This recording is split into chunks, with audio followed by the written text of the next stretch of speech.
It is July 13th, and I welcome you to the audio edition of St. Giles in the Word. Today we move into 2 Corinthians 10 and Genesis 10 from the New International Translation. Let's begin in 2 Corinthians. By the humility and gentleness of Christ, I appeal to you.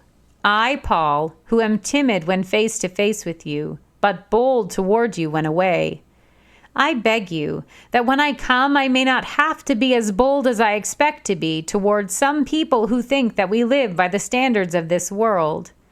For though we live in the world, we do not wage war as the world does. The weapons we fight with are not the weapons of the world. On the contrary, they have divine power to demolish strongholds. We demolish arguments and every pretension that sets itself up against the knowledge of God, and we take captive every thought to make it obedient to Christ. And we will be ready to punish every act of disobedience once your obedience is complete. You are judging by appearances. If anyone is confident that they belong to Christ, they should consider again that we belong to Christ just as much as they do. So even if I boast somewhat freely about the authority the Lord gave us for building you up rather than tearing you down, I will not be ashamed of it. I do not want to seem to be trying to frighten you with my letters.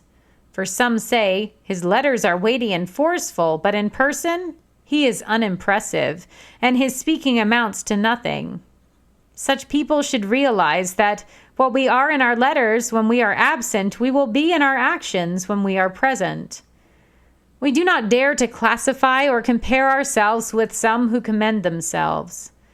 When they measure themselves by themselves and compare themselves with themselves, they are not wise. We, however, will not boast beyond proper limits, but will confine our boasting to the sphere of service God Himself has assigned us, a sphere that also includes you. We are not going too far in our boasting, as would be the case if we had not come to you, for we did get as far as you with the gospel of Christ.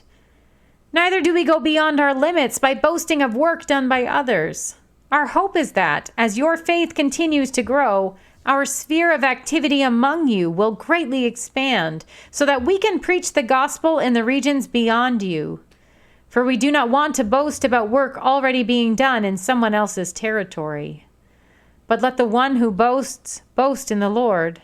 For it is not the one who commends himself who is approved, but the one whom the Lord commends. Let us turn now to Genesis 10. This is the account of Shem, Ham, and Japheth, Noah's sons, who themselves had sons after the flood.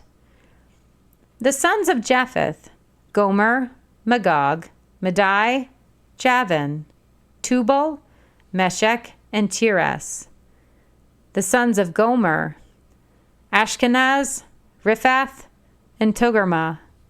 The sons of Javan: Elisha, Tarshish, the Kittites, and the Rodanites.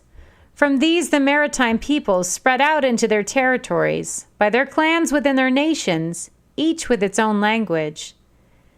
The sons of Ham: Cush, Egypt, Put, and Canaan.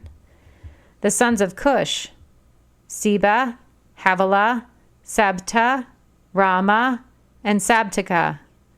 The sons of Ramah: Sheba, and Dedan. Cush was the father of Nimrod, who became a mighty warrior on the earth. He was a mighty hunter before the Lord. That is why it is said, like Nimrod, a mighty hunter before the Lord. The first centers of his kingdom were Babylon, Uruk, Akkad, and Calneh in Shinar. From that land he went to Assyria, where he built Nineveh, Rehoboth-ur, Calah, and Resen, which is between Nineveh and Calah, which is the great city. Egypt was the father of the Luddites, Anamites, Lihabites, Naphtuhites, Pathrusites, Cashluhites, from whom the Philistines came, and Caphtorites. Canaan was the father of Sidon, his firstborn, and of the Hittites, Jebusites, Amorites, Girgashites, Hivitites, Archites, Sinites, Arvadites, Zemarites, and Hamathites. Later, the Canaanite clans scattered, and the borders of Canaan reached from Sidon towards Gerar as far as Gaza, and then towards Sodom, Gomorrah, Admah, and Zeboim as far as Lasha. These are the sons of Ham by their clans and languages, and their territories and nations. Sons were also born to Shem, whose older brother was Japheth. Shem was the ancestor of all the sons of Eber. The sons of Shem, Elam, Asher, Arphaxad, Lud, and Aram. The sons of Aram, Uz, Hul, Gether, and Meshech. Arphaxad was the father of Shelah, and Shelah was the father of Eber. 2 sons were born to Eber. One was named Peleg, because in his time the earth was divided.